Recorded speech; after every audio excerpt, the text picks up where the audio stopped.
Où est la Belgique? Entre ouest et nord, d'accord, et sa souplesse linguistique l'affirme, mais quelle est sa place?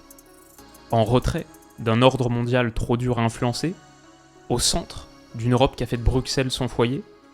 Et que dit l'histoire d'un État coupable d'horreur au Congo, mais d'un peuple capable de se battre pour la paix? Comme en art, la Belgique cherche et se cherche, mais ne trouve pas tout à fait. Comme en football, l'heure tourne. Leader du classement FIFA durant 3 ans, mais sans trophée pour le prouver, les Diables Rouges touchent à la fin de leur âge d'or. La Belgique a sa place au mondial? A-t-elle sa place dans l'histoire?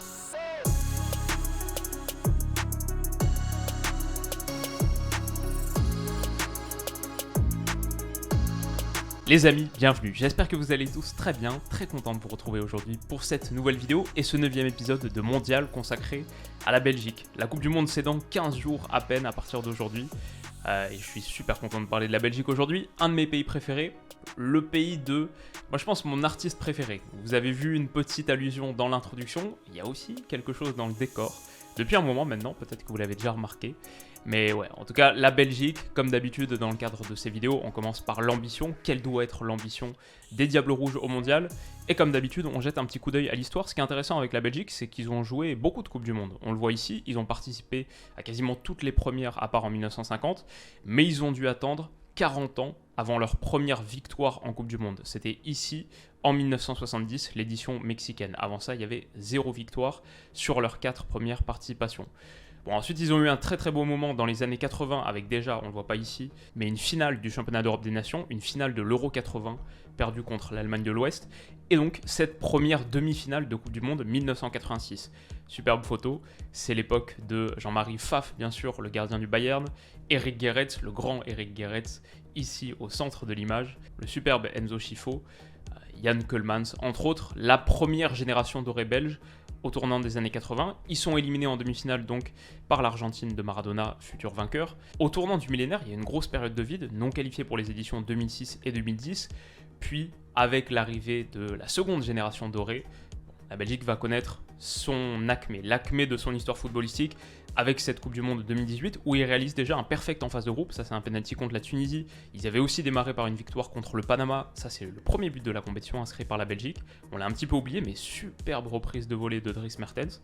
Et ils l'emportent aussi contre l'Angleterre avec peut-être top 3 de mes buts préférés de ce tournoi. Vous vous en souvenez sans doute.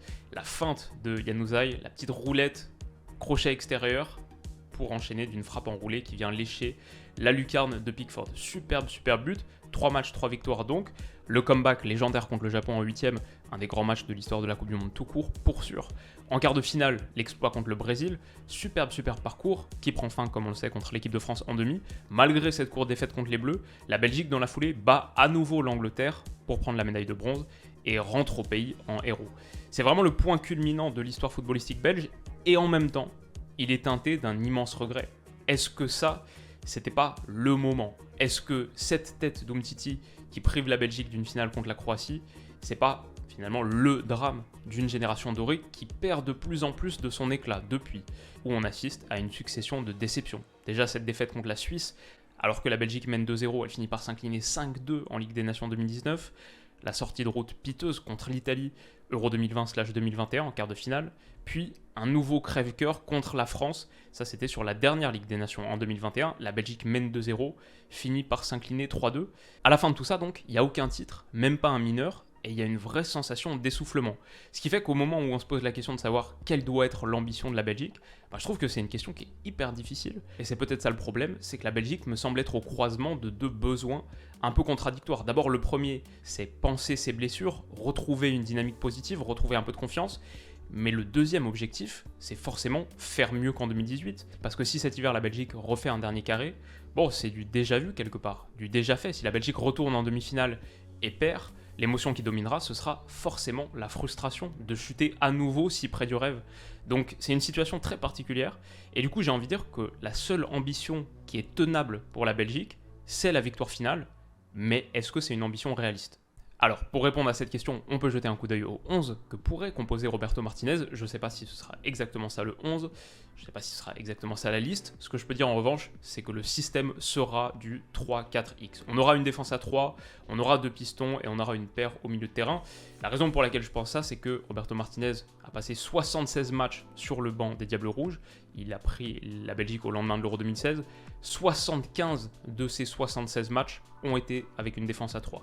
Il y en a un seul qui a été joué avec une défense à 4. Petit quiz d'ailleurs, lequel je vous donnerai la réponse en fin de vidéo. C'est un match très très important. Si vous l'avez, n'hésitez pas à le mettre en commentaire avant. Voilà, prenez le temps d'y réfléchir, réponse à la fin, mais ce qui est sûr c'est 3-4X. Et je pense que le 11 ressemblera grosso modo à ça. Il pourrait y avoir quelques ajustements, mais grosso modo.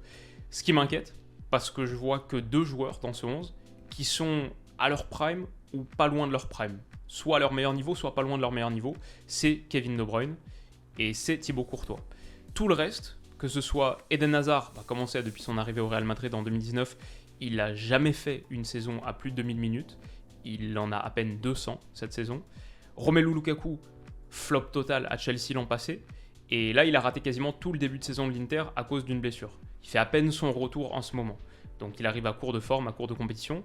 Dries Mertens, ici 35 ans, il a quitté Naples, il a fait partie de l'exode napolitain cet été, pour rejoindre Galatasaray, un petit contrat d'1 an, dans un Galatasaray qui est franchement en difficulté en ce moment, et il a fini qu'un seul match cette saison. Il sort souvent à l'heure de jeu, à la mi-temps parfois, donc situation aussi un peu compliquée physiquement pour Dries Mertens. Qu'est-ce qu'on peut citer d'autre? Bien sûr, Vertonghen, 35 ans, a signé à Anderlecht cet été, joue à Anderlecht.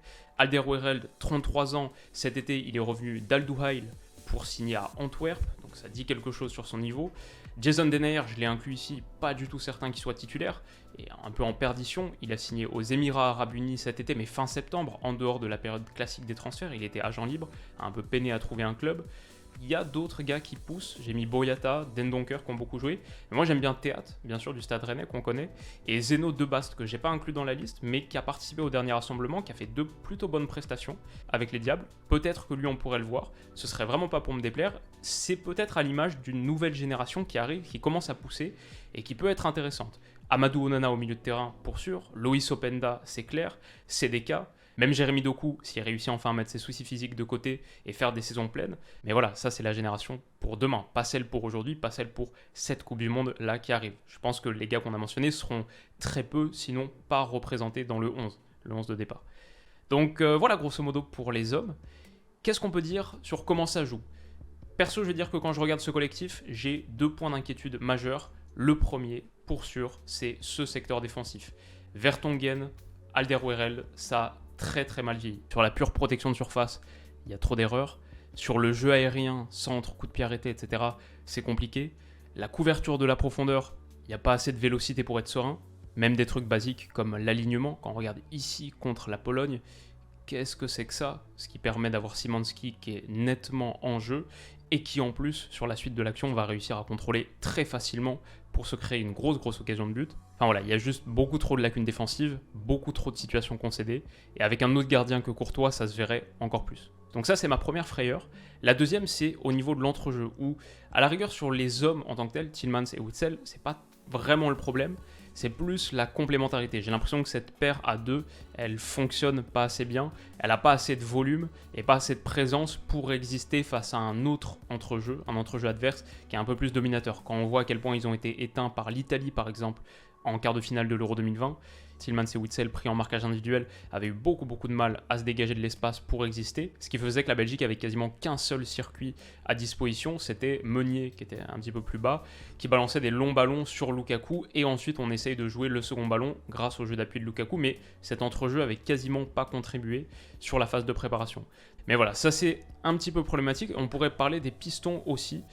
Carrasco et Castagne, on n'a pas leur meilleure version. On peut dire, je pense, la même chose sur le banc pour Thorgan Hazard et Thomas Meunier. Dans un système en 3-4X, si tu n'as pas de top piston, c'est forcément une petite inquiétude également. Donc voilà, la conclusion, on va trancher mon avis final sur la Belgique. Qu'est-ce que la Belgique va faire à cette Coupe du Monde? Déjà, et vous le savez parce que j'en parle depuis un moment, ce groupe F, je le trouve hyper excitant, mais compliqué. Le Canada, on y a consacré un épisode, je pense que c'est une équipe très sous-cotée de ce mondial.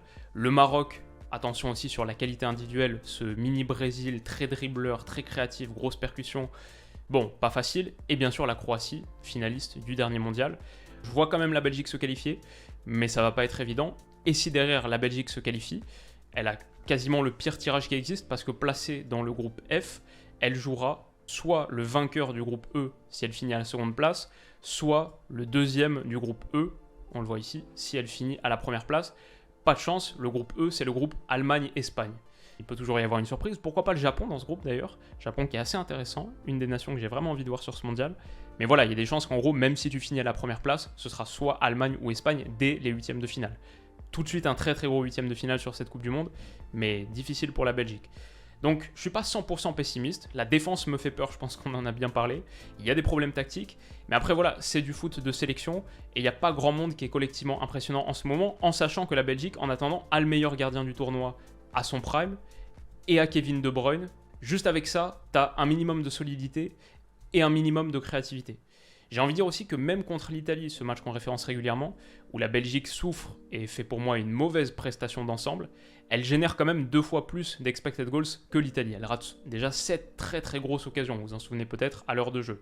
Il y avait eu un gros déluge d'occasions ratées, notamment de Romelu Lukaku, qui avait coûté cher, et on l'a un peu oublié. Donc pour moi, cette Belgique a juste trop de talent individuel pour finir les rencontres totalement muettes. Elle va se générer des occasions, ça c'est sûr. Elle a l'expérience des grands rendez-vous aussi. Déjà joué une demi-finale de Coupe du Monde. Est-ce que ce sera suffisant pour battre potentiellement l'Allemagne ou l'Espagne? Bon, c'est forcément un gros match-up, mais je veux dire, pourquoi pas? C'est pas deux sélections qui arrivent non plus en mode foudre de guerre à cette Coupe du Monde, qui ont roulé sur le foot international depuis quelques années. Ils n'ont pas beaucoup de certitude non plus. Je pense que la Belgique part d'un peu plus loin cette fois, mais ça lui donne aussi l'avantage d'avoir un peu moins de pression, d'être un peu plus masqué. Maintenant, attention au groupe qui est costaud, comme on l'a dit, même très costaud. Et le truc qui m'inquiète le plus, la défense, c'est tellement pauvre derrière que si Courtois fait pas un immense tournoi, la Belgique sera tout de suite dans le dur. C'est vraiment ça qui m'empêche de les voir aller trop loin. Même quand il y a des performances offensives intéressantes, derrière, tu es tellement poreux et fragile. L'exemple contre la Suisse, celui contre la France en Ligue des Nations, ce qui fait que tu n'es jamais sécurisé, même avec 2 buts d'avance. T'es jamais sécurisé, et ça c'est quand même vachement inquiétant dans des tournois qui sont principalement gagnés par des défenses très solides avant tout. Donc mon prono, c'est que quart de finale, c'est un peu le niveau maximum pour cette Belgique, vraiment maximum, et ça pourrait même s'arrêter avant, parce que le groupe est compliqué, parce que le huitième de finale, quoi qu'il arrive, sera très dur. Voilà, la Belgique a une vraie montagne devant elle. Si elle réussit à la franchir, ça ce sera une sacrée perf. J'espère pas que la Belgique prendra ce mur. Moi, comme vous le savez, je suis français, mais la Belgique, je pense qu'il y a un petit lien particulier déjà parce qu'une grande partie d'entre vous êtes belge, une grande partie de mon audience qui est belge, genre 20%, un truc comme ça. J'ai un de mes meilleurs potes, tout meilleurs potes, qui vit actuellement en Belgique. J'ai fait plein de vidéos sur plein de belles. Kevin De Bruyne, Ballon d'Or, je l'appelle depuis tellement longtemps. Trop de vidéos consacrées à De Bruyne, un de mes joueurs préférés. Le Eden Hazard de Chelsea, c'est un des joueurs qui m'a fait le plus vibrer, je pense, sur cette époque-là. Romelu Lukaku, pareil, on y a consacré beaucoup de vidéos. J'ai travaillé pour une chaîne de télé belge pendant 1 an, en faisant des petites capsules sur LN24, etc. Donc ouais, j'ai un petit rapport à la Belgique spécial. Et j'espère vraiment que vous allez faire une grande Coupe du Monde. Mais j'ai un peu peur. Je ne sais pas ce que vous en pensez, comment vous voyez les choses. Dites-moi tout ça en commentaire. Et je pense qu'on va s'arrêter là pour aujourd'hui. Merci à vous d'avoir regardé ce 9e épisode de Mondial. Oui, pour la défense à 4, avant que j'oublie, c'était le match contre le Brésil, quart de finale de Coupe du Monde 2018. Avec une ligne de 4, Vertonghen était le latéral gauche, et un milieu à 3, c'était Fellaini et Nasser Chadli devant Witsel. Voilà pour toutes les informations. J'espère que cet épisode de Mondial vous aura plu. Si c'est le cas, n'hésitez pas à mettre un pouce bleu, à vous abonner à la chaîne pour ne pas rater toutes les analyses que je ferai de la Belgique sur la Coupe du Monde. On va analyser tous les matchs de cette Coupe du Monde. Donc rendez-vous pour ça, abonnez-vous pour ça. Et merci à tous les Belges qui m'ont contacté, qui m'ont envoyé un mail pour me parler de leur sélection, me parler un peu de l'ambiance, l'atmosphère au pays, etc. Trop nombreux pour être tous cités, mais vraiment un grand merci. Prenez soin de vous et de vos proches, passez un excellent week-end qui démarre, et on se dit à bientôt. Bisous.